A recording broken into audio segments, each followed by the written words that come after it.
Be here now.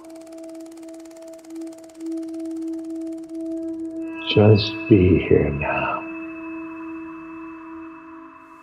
You see, in science fiction, which was published round about the 1920s, it was always expected that future human beings would have enormous heads because they would have very big brains and they would be very wise. It didn't work that way.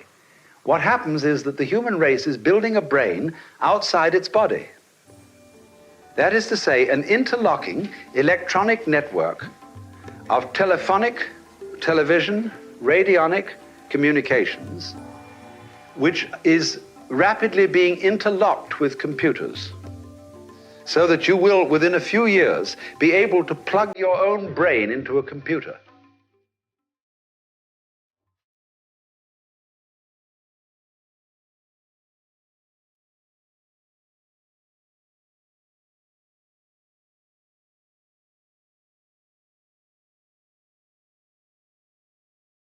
Welcome to Being in the Way with Alan Watts, and I'm your host, Mark Watts. And today we're going to hear the title talk for which this podcast was named, Being in the Way. Now, in the last episode, I outlined some of my father's early life, about how he came to America and ended up teaching Buddhism at the American Academy of Asian Studies in San Francisco. We lived across the Golden Gate Bridge just north of the city, and my father was often busy typing away in his study on his numerous books. With The Way of Zen in 1957, he set out on the first of many integrative works showing the relationship between the various branches of Far Eastern ways of liberation, as he described them. The book quickly became a New York Times bestseller, and the following year he went on a book tour with speaking stops in Chicago, New York, Philadelphia, and Zurich. At the time, he'd been speaking on public radio at KPFA in Berkeley for 5 years, and was a reassuring, although still somewhat reserved voice on the Bay Area airwaves. But over the next few years, he began to intersperse his regular radio booth talks with live recordings. The more lively and engaging style of these talks had a dramatic effect on his audience, and his programs were soon being rebroadcast in Los Angeles on station KPFK, where they still air today. Also around this time, KPFA held a fundraiser to buy my father a portable Swiss tape recorder so that he could make more frequent lecture recordings. Working with American Folkways recording artist and audio pioneer Henry Jacobs, my father began a collection that by 1968 included over 200 recordings. When I began recording in 1968, it was on the East Coast, and he was regularly speaking in Chicago, Boston, and Philadelphia. In 1971, I returned to California and at my father's suggestion began to assemble what he described as a collection of his essential lectures, which were released in 1972. This time we also produced a series of videos that we called The Essentials, half-hour talks on specific subjects like God, time, ego, death, nothingness, meditation, and by 1973, looking at the vast collection of seminars, I began to assemble what became electronic college courses from the recordings. When my father passed on in 1973, his final words were, "I wish I could figure out how to do all this without my body." And I think that he has. This podcast was made possible by a grant from the Rizzuto Foundation and is being produced with the help of the Ram Dass Be Here Now podcast network.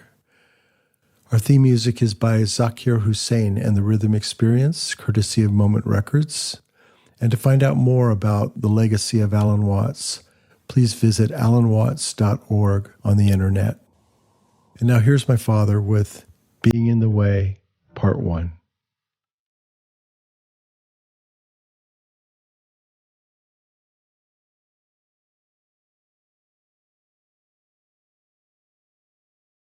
One of the first things which everybody should understand is that every creature in the universe that is in any way sensitive and in any manner of speaking conscious regards itself as a human being.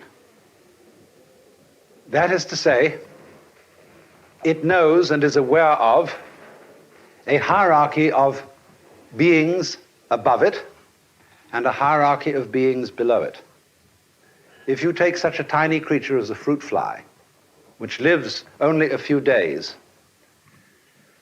it is aware of all sorts of weird little animals and objects and spores floating in the atmosphere which we don't even notice unless we've got a microscope around, and very few people have.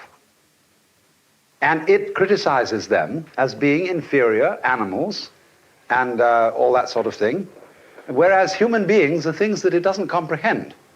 They're as much outside its intellect as a quasar is outside ours. And we see these far-off objects floating in the heavens, and we have only the vaguest idea of what they may be. Actually, we may all be some kind of atoms in another dimension. And all these galaxies being the constituent elements. Who knows? But there is, I think, a fundamental principle that everybody must understand in order to know what is the meaning of the Tao, or the Chinese sense of the course of nature, and that is the principle of relativity. It's absolutely fundamental to an understanding of Taoist philosophy, relativity. That is to say that wherever you are, and whoever you are, and whatever you are, you're in the middle. And you see, just in the same way as when you stand, say, on the deck of a ship, and you can see a horizon all around you to exactly the same distance. You're in the center of a circle, because your senses extend a certain direction, in all directions, and therefore give you the impression of being in the middle. Now, everything in the world feels like that. And also it has its own kind, which look natural to it.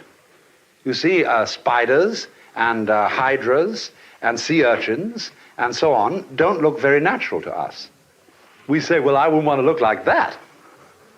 But they say when they see us, well, what kind of an awful thing is that? And what a lot of nonsense it does. But now, here is a very strange thing. That every creature, therefore, which feels that it is human, and which knows that it's there in the same way as you know you're here, experiences the sensation of a certain tension which constitutes the feeling of I-ness, of there-ness, of being here. Because after all, every creature is a particular form. Everything is individual. Not only you as a total organism standing here, but all the component cells of your body, each one of them has some sort of a feeling of its own.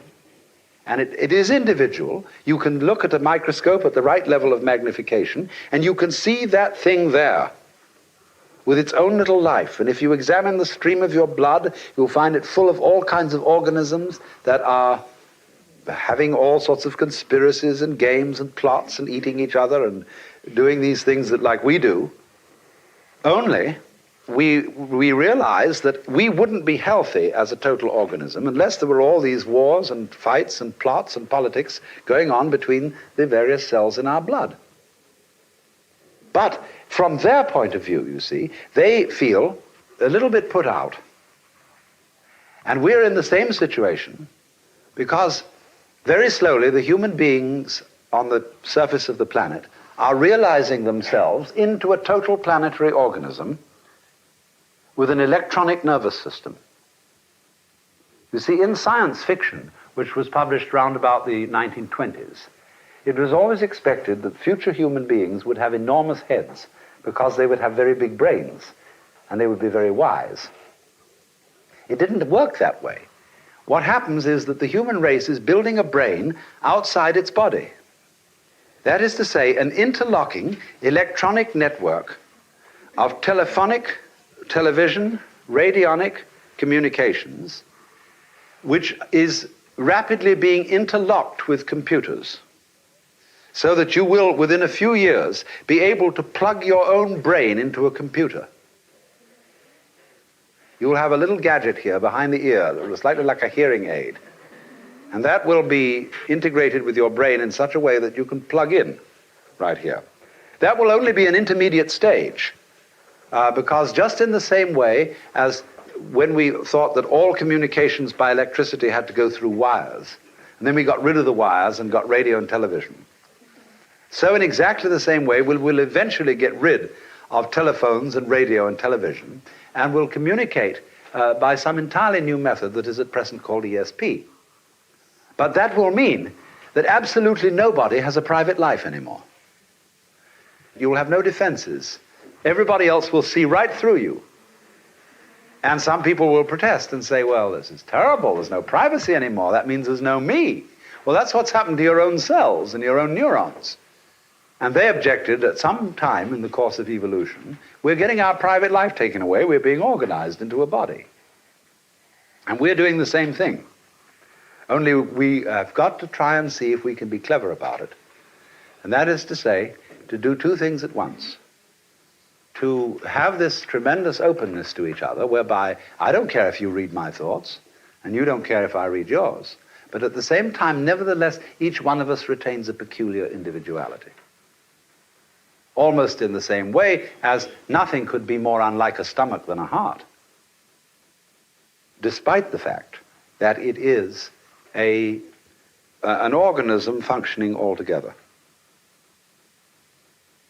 So then the problem, though, as I said, is that for each individual, which is outlined, which is a separate thing, or rather, I would, instead of using the word separate, I would like to use the word distinct.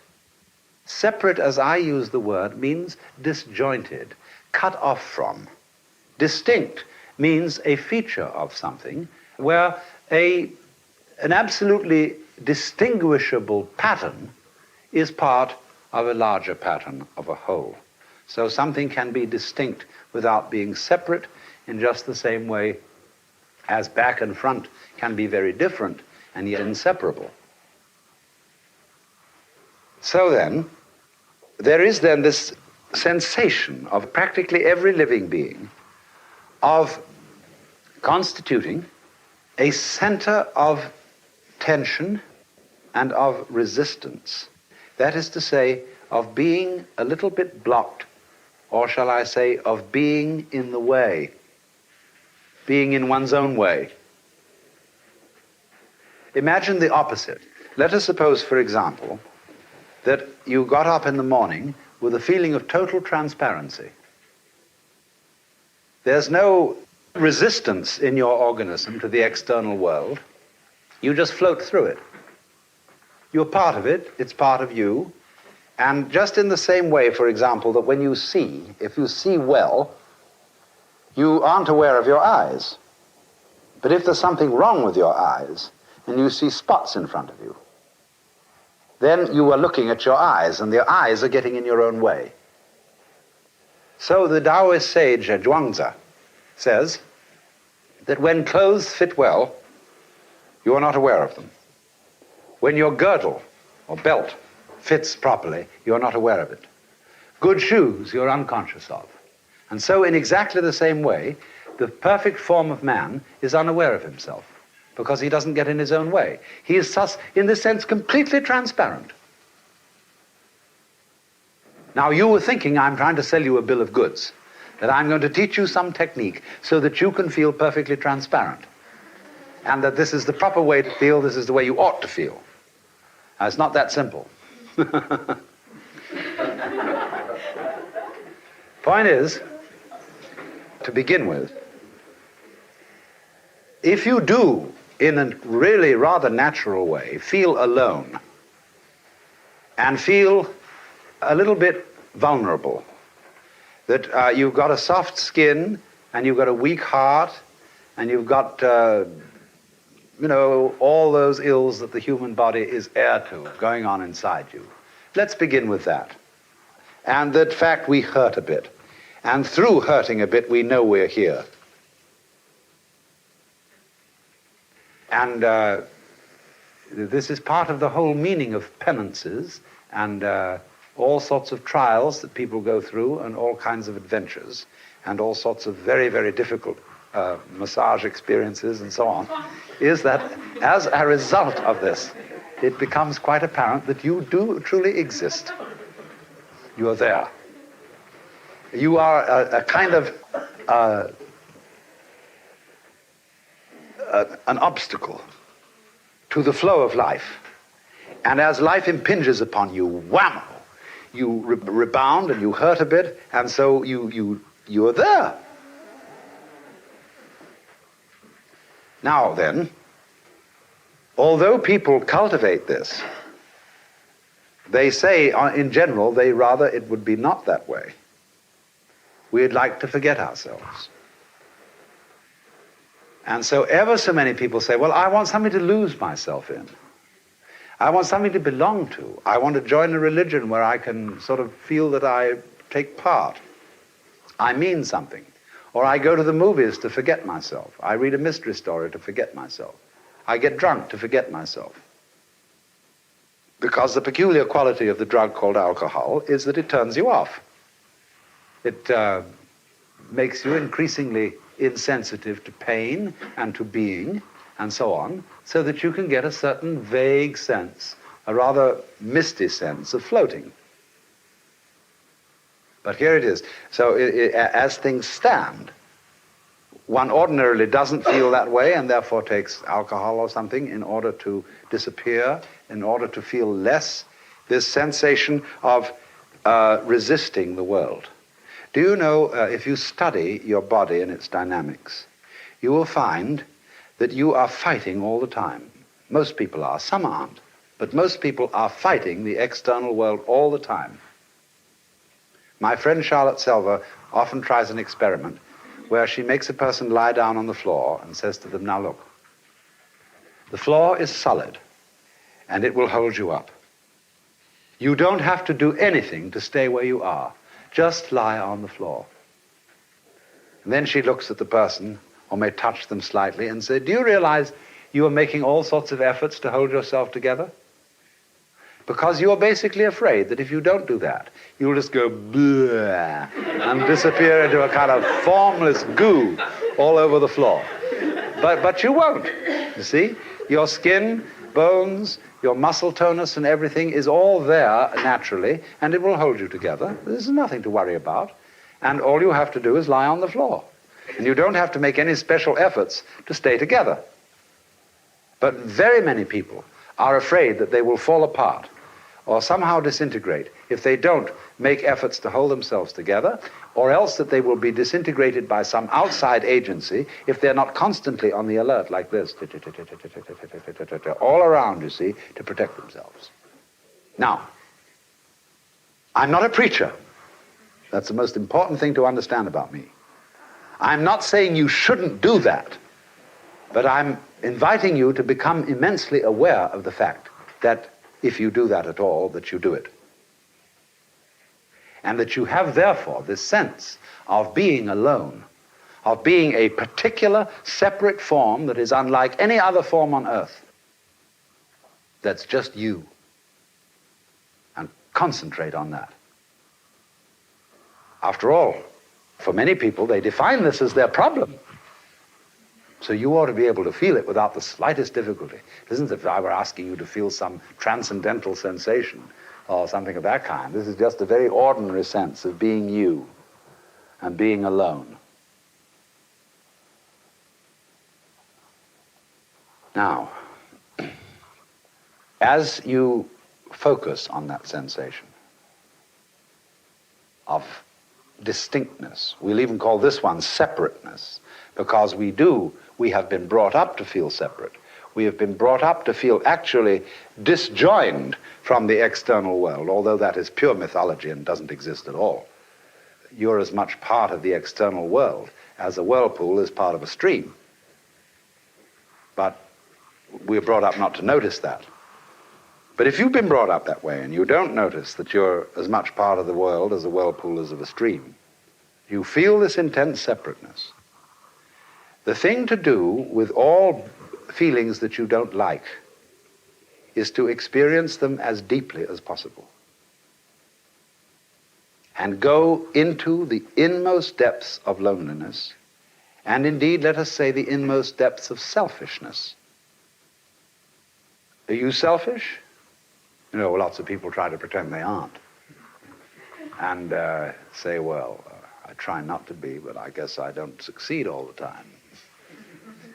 And so Krishnamurti, you know, is a very devil because he always roots it out. He shows all the people who are very good and have the highest ideals and who are doing everything, that they are really doing it for the same sort of motivation as other people are robbing banks. And only they're giving it a name so as to conceal it better. See, that's like culture. Culture is a way of more cleverly concealing the fact that you have to eat.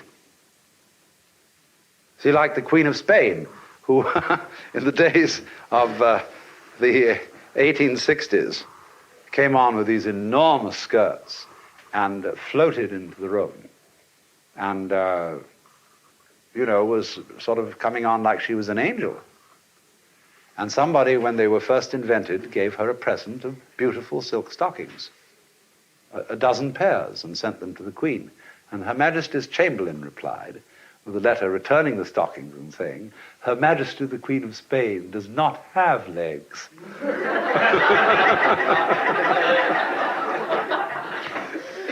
I managed to float along just the same because I'm an angel. So you see, the way in which all kinds of high culture are subtle ways of concealing and pretending that we do without the things that the lower classes, whether of humans or of animals, do. See? We pretend that we don't. It's like you don't go around crudely taking a bull and banging it on the head with a mallet or sticking a knife through it and tearing it apart and eating it. All that's done somewhere off in the stockyards, you know? And it comes to us in the butcher's shop as a completely neutral-looking thing called a steak. The steak has absolutely nothing to do with a cow. The steak is something wrapped up, packaged, like that, and they're all down like that. And nobody, when they pick up a steak and test it, thinks, poor cow. It doesn't even look like a cow. It doesn't remind you of one in any way. So that's culture.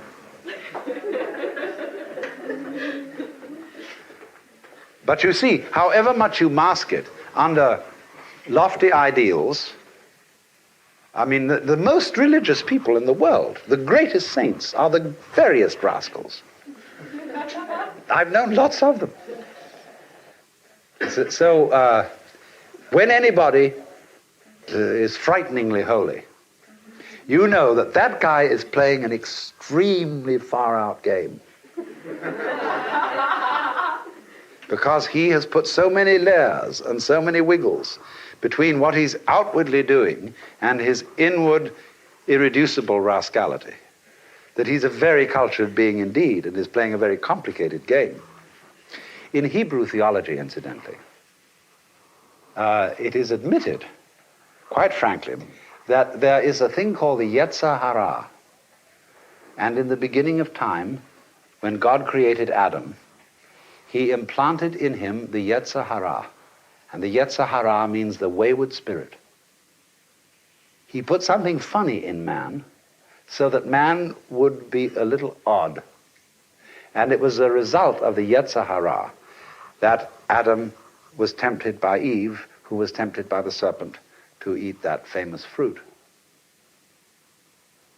But the Hebrew believes that everything that God created is good, including the Yetzer Hara. Because if it hadn't been for the Yetzer Hara, there would have nothing ever happened. Everybody would have obeyed God, and God would have said, well, this is kind of a bore.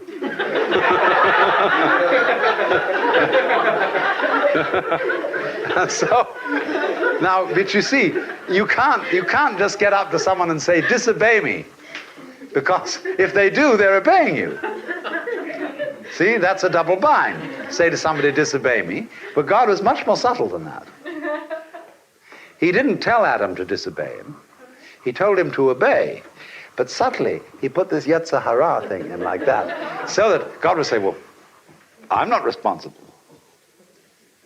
Well, this thing's going to happen of its own, because what everybody wants is something to happen on its own. In other words, something comes back. And that's, I'm not quite sure what it's going to do. And it's to the degree that I encounter something like that I know it's alive. And everybody wants that. Because you see, the sensation of being you, this curious, lonely center of awkward sensitivity, subject to the most peculiar feelings and pains and anxieties and all that sort of thing. All that is an essential prerequisite for feeling something else. These two experiences go together. If you want, in other words, if you want to be omnipotent and you want to live in a universe where nothing happens except exactly what you will to happen. In other words, you say, I would like to be God, if you think that's the way God is. And everything is therefore totally under my control. Everything is absolutely transparent to my intelligence. I have no problems. There are a lot of people coming on like they think they've attained this state. People like Meher Baba, who says he's in charge of the universe and knows everything, understands everything, and so on and so forth. Well, that's a lot of bunk. Nobody wants to be in that position because there wouldn't be anything to it. Because once everything is under your central control, well, just nothing is happening. It's a bore from beginning to end. So what anyone or any being whatsoever who has a sense of centrality, who has a sense of selfhood, who has a sense of identity, that sense of identity is inseparable from something else going on that is defined as not being me, as not being under my control, and that may jump at any time. It might even eat me. So, what I want you first of all to understand is that these two sensations, one of being the lonely, central, sensitive, vulnerable self, living in the midst of a world that feels other, that is not under your control. Now, I want to try and show you that these two sensations are really one sensation, or rather two aspects of one sensation. You couldn't have the one experience without the other experience. This is a rather good thing to know, because it means that you won't panic if you discover this. People who suffer from chronic anxiety are always in doubt, you see, about this relationship between what I feel as myself and what I feel as something else. Let's suppose you're anxious about your relationship with other people. You walk into a room and there's some stranger opposite to you. You know nothing about this stranger, and maybe you feel a little reluctant to open conversation. You don't know whether this person is going to be sane or some kind of a crackpot or some kind of a awful stuffy square, or you don't know what it is. So you start fencing around a little, but you get the feeling, you see, of now I better watch myself, because I do, after all, want to make a good impression. I don't want to make an enemy. So you watch yourself, and this is a funny thing then begins called self-consciousness. And people say sort of to each other, and the usual way in which strangers come on. And also there is involved in this encounter the secret games that people are playing all the time to defend themselves by putting other people down.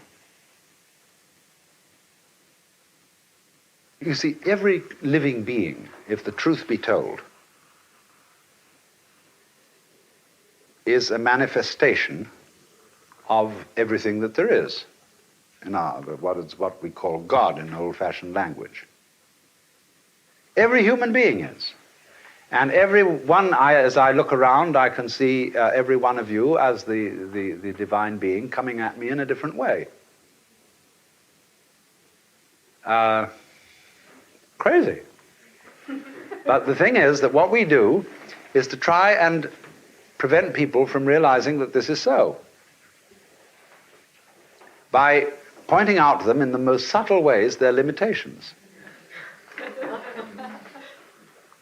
And seeing if we can phase them, put a person off a little bit, make them uncertain, make them unsteady, It's like all sorts of games you can play where if a person wavers, he loses.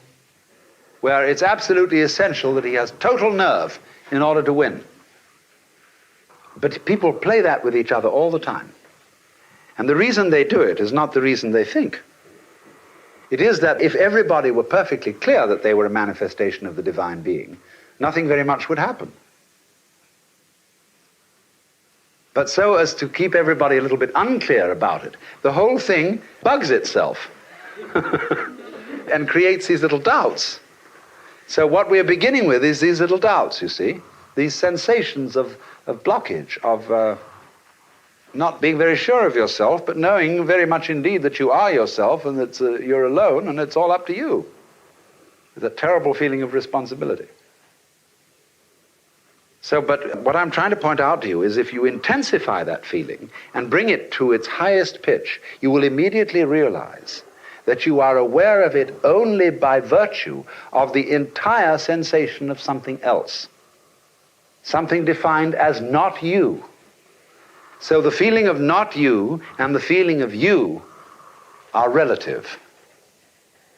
They go together, and you can't have the one without the other. And if you can't have the one without the other, that means there's a secret conspiracy between the two. They are really the same, but pretending to be different. Because the whole idea is if there wasn't a difference, you wouldn't know anything was happening. I mean, if it was all the same, it's like that song of Bob Dylan's, which says something like, well, I'm just like a guy like you. I'm just like anybody else. No use me talking to you, because you're just like me.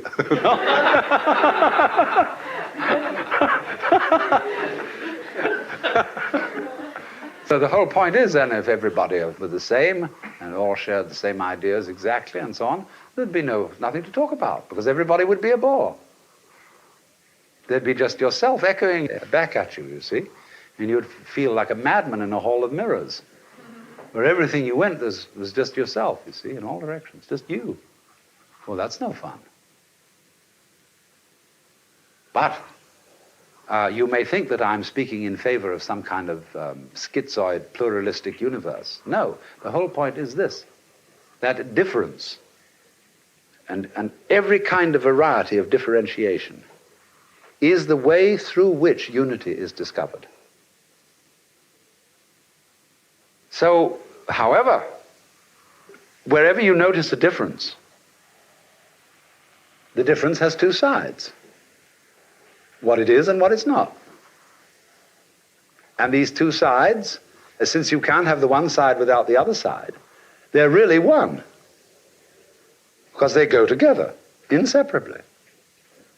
So when you get this extreme sense of your own existence as a rather painful fact in the middle of everything else, the everything else feeling and the you feeling are two poles of one and the same process. So that the real you is what lies between these poles and includes both of them.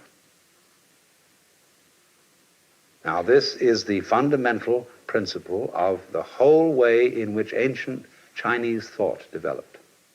The philosophy of the yang and the yin. This is one of the oldest ideas in the universe. I mean, no, that's a rather too big language. On this planet. And the philosophy, which I shall have occasion to speak of a little bit more later, of the Book of Changes, the Yi Jing, is based entirely on this. That the universe is the interplay of difference, and the primordial difference is between up and down, back and front, black and white, is and isn't, male and female, positive and negative. So the word yang in Chinese means or refers to the south side of a mountain, which is the sunny side. The word yin refers to the north side of the mountain, which is the shady side. Did you ever see a south-sided mountain only with no north side? Or it may also, yang may refer to the north bank of a river, which gets the sun, and yin to the south bank of the river, which gets the shade. And so you will remember this great symbol. And one half, of course, is colored, dark, as it were two fishes interlocked. And they are chasing each other. They actually form, you see more complicated symbols in which they form a helix. And the spiral nebulae are shaped this way, in the form of a helix. And this is the position of man and woman making love, fundamentally. Where I'm trying to get inside you, and you're trying to get inside me, and we're trying to get into the middle of each other, but there's somehow or other a difference, and we can never quite get there. Just like if I want to see the back of my head, I can go round and round, and I can chase it, but I never quite catch up with it. But that's what makes everything work. It is said in the Vedanta Sutras that the Lord, the Supreme Knower of all things, who is the knower in all of us, doesn't know itself in the same way that fire doesn't burn itself and a knife doesn't cut itself. So nothing to God, even, you see, would be more mysterious than God. Do you know somehow how you surprise yourself? For example, when you feel your own pulse, and you suddenly feel this life going on in you, which you're not willing. Or there are all sorts of ways in which you can, say you have the belly rumbles, and you didn't intend to have the belly rumbles, and suddenly it happened, or you had hiccups. And now, are you having hiccups or not? Is this something you're doing? Or is it merely something that's happening to you, as if it was raining and the rain was happening to you? This is a very debatable question. Consider breathing. Are you breathing, or is it breathing you? Well, you can feel it either way. You can decide to breathe and feel that you're breathing in just the same way that you walk when you want to. On the other hand, when you forget about breathing altogether, it still goes on. And so it seems to be something that happens to you. Which is it? Do you grow your hair, or does your hair just grow by itself? What enables you to make a decision? When you decide, do you first decide to decide? Or do you just decide? Now, how do you do that? Nobody knows, you see. When Zhuangzi tells the story that one philosopher asked another, how can one get the Tao, which is the power of nature, so as to have it for one's own? And the other philosopher answers, your life is not your own. It is the delegated adaptability of Tao. Your offspring are not your own. They are the outputs of Tao. You move, you know not how. You are at rest, you know not why. These are the operations of Tao. So how could you have it for your own? That's a funny thing then. We can experience ourselves through and through as something that just happens. Look at it this way. If you feel your body, your skin, and the solidity of you, and regard what marvelous eyes you have, which are the power which generate light and color out of all these electrical quanta in the external world. And these ears, these beautiful shells that you wear on the side of your head, with their little spiral bones, the cochlea inside, you know, all that. It's marvelous. But you don't feel responsible for this. You don't know how it's made, if it is made. But it's you. That's what you are. that extraordinary pattern. Beautiful, gorgeous, wonderful arabesque of tubes and bones and cartilage and myriads of interconnecting electronics and nervous systems and everything wonderful. See, but the point is, most people don't own this. They don't say, this is me. They say, well, it's some kind of very clever machine which the Lord God made out of his infinite wisdom and put me in it. And this is a very limited view. Because the extraordinary thing is, you see, that this is you. This extraordinary, marvelous goings-on, see? But you can feel it, all of it, as if it was just happening to you. But if you want to feel it that way, then you've got to go the whole way, and you've got to feel that your decisions just happen to you. And that the thing that you call yourself, to which things happen, is just something that happens. See? You don't know how you managed to be an ego, how you happen to be conscious. That just happened too. So happenings happen to a happening. So you can feel yourself completely irresponsible, like that, see? There's nowhere. Or, when you get that way, that's a very interesting road to run. But you can try the other way. You can extend it and say, now look here. If I really am my eyes, and although I don't understand them, I mean, that is to say, I can't describe it in lines, in words. This is me. It's an extraordinary thing, but it is. Well, I don't understand how it happens. But then, you see, that's the whole point. As I made a little while ago, that the very Lord God himself doesn't understand how he happens. Because if he did, what would be the point? There'd be no mystery. There'd be no possibility of surprises. That's why there has to be yang and yin. Yang is bright, and it understands everything. Yin is dark, and damned if she'll be understood. But there are two phases of the same being. And so your yang side is your conscious attention and all the bright things you know and all the information you have and all the know-how and that you know what to do. And your yin side is the other side of the yang, which enables the yang to function, because you don't know why the yang side of you functions. That is the conscious, bright, intelligent side of you. It all depends on something you don't understand at all.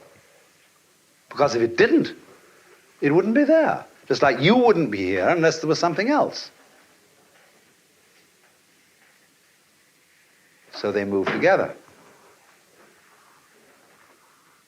And therefore, if you will accept the idea that you are your own eyes and your own heart and your own ears with that wonderful little spiral cochlea inside and all these amazing gadgets here, you're all that. But you don't know anything about it, but you are it. Now, therefore, by a little extension of the imagination, you can very well see that if all those bones and subtleties inside you feel other than your conscious ego, but nevertheless are one with it, the same argument will go for all the other things going on around you. The sun shining, the stars twinkling, the wind blowing, and the great ocean restlessly pounding against these cliffs. That's you too. You don't control it, of course, because there has to be something about you you don't control, or you wouldn't be you. I see that, all that is less than elementary relativity. And relativity, I've talked about it in this way, which is kind of unscholarly and so on, but I wanted to get the message across, the idea across, because to understand the principle of relativity is the absolute foundation of the philosophy of the Tao. Lao Tzu takes it up in his second chapter when he says, when all the world understands beauty to be beautiful, there is already ugliness. When all the world understands goodness to be good, there is already evil. Thus, to be and not to be arise mutually. High and low are posited mutually. long and short, are compared mutually. And he goes through a whole list of opposites and show how they create each other. It's like that wonderful little